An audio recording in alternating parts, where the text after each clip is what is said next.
هل ميسي خان برشلونه زي ما بنسمع؟ هل فعلا لابورتا قدم عقد لميسي زي ما قال في اللقاء الصحفي او قال في الاجتماع وميسي رفض العقد؟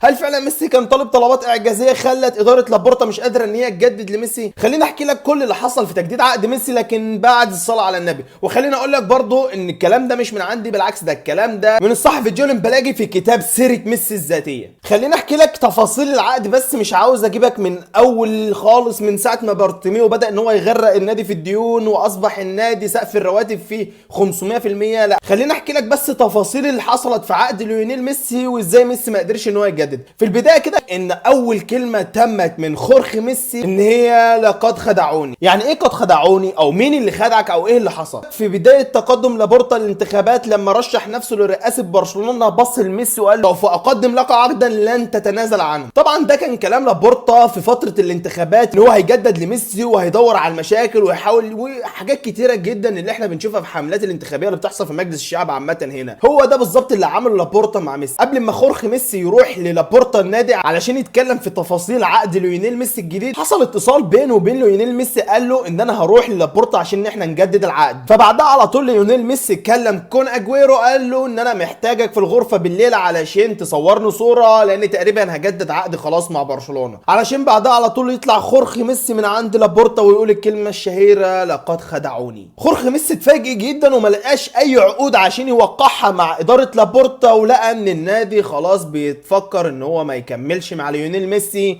وان خلاص ميسي ما عادش ليه وجود في برشلونه. طبعا طلع خورخي ميسي من مكاتب برشلونه والحصر عليه ومش عارف ازاي هيتكلم مع ميسي ولا هيقول له ايه بعد ما كان بيكلمه الصبح ويقول له ان انا خلاص رايح علشان اجدد عقدك مع برشلونه. مش على قد التجديد بس، لا ده كمان خورخي ميسي كلم لابورتا قال له ان في عقد من مانشستر سيتي وفي عقد من باريس وتم كنسلت كل العقود ديت لان خلاص كانوا متاكدين 100% ان ميسي هيمضي في برشلونه او ميسي هيكمل مسيرته في برشلونه. طبعا ساعتها كان ميسي جاي له عقد من مانشستر سيتي ورفض العقد، وساعتها مانشستر سيتي يفكر ان هو يتجه لجريليش. وطبعا ليوناردو المدير الرياضي لباريس كان كلم خورخي ميسي وقال له ان هم عايزين يتعاقدوا مع ميسي بما انه لسه ما جددش العقد.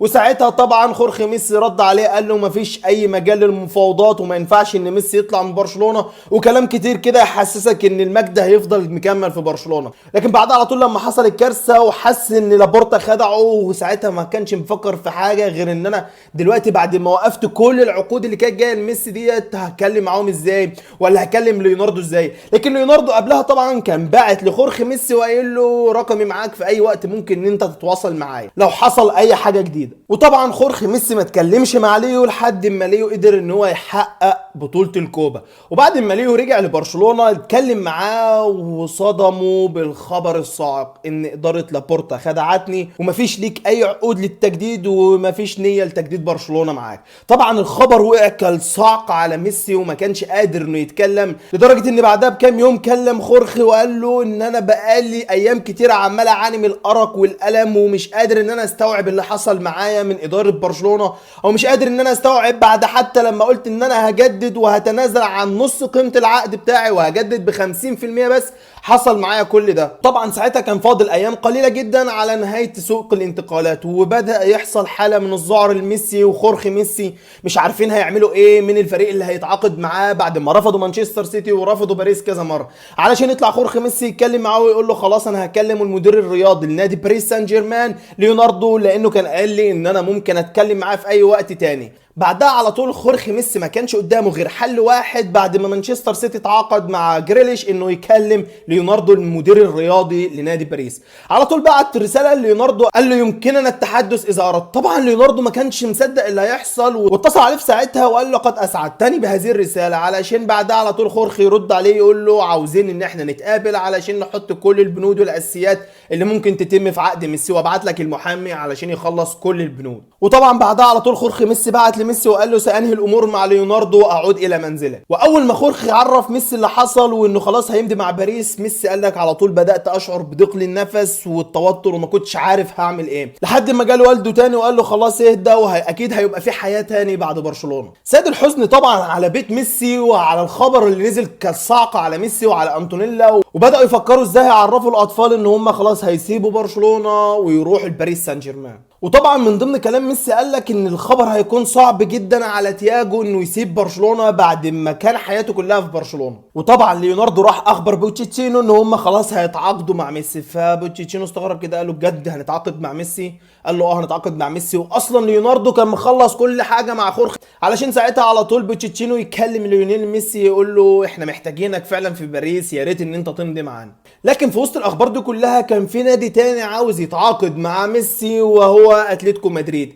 وساعتها على طول سيميوني اتكلم سواريز ان هو يكلم ميسي ويجي يلعب لاتلتيكو مدريد، لكن ميسي كان رده الوحيد عليه انا مش هلعب في اي نادي منافس لبرشلونه في الليجا. زي ما تقول كده ان ميسي كان شاري برشلونه اخر نفس، حتى وهو مش هيجدد عقوده مع برشلونه اساسا.